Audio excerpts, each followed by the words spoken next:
UAS protes MBG. Tugas negara kasih kerja bapaknya biar bisa ngasih makan anaknya bergizi.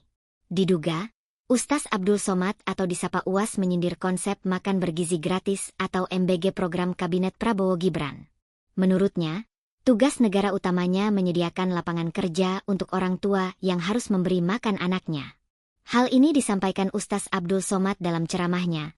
Baik itu beberapa akun sosmed dan terutama di akun resminya Ustadz Zabdul Somad _official. Sabtu tanggal 22 Februari 2025.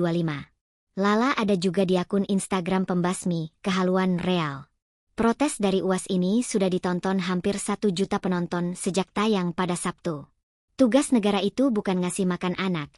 Tugas negara itu ngasih kerja buat bapaknya.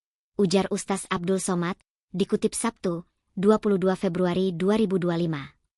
Sementara anak adalah tanggung jawab orang tuanya.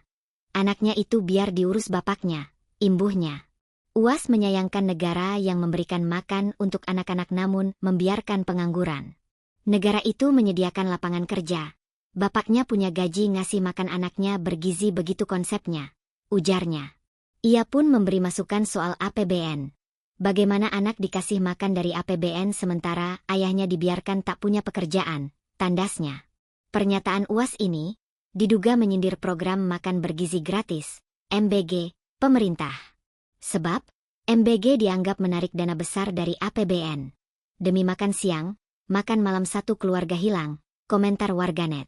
Fokus aja pada lapangan pekerjaan yang merata mau itu di kota ataupun di daerah terpencil. Insya Allah kesejahteraan merata untuk rakyat Indonesia. Ini tiap ganti pemimpin fokusnya beda. Ujar Rudi _Hartaningrat.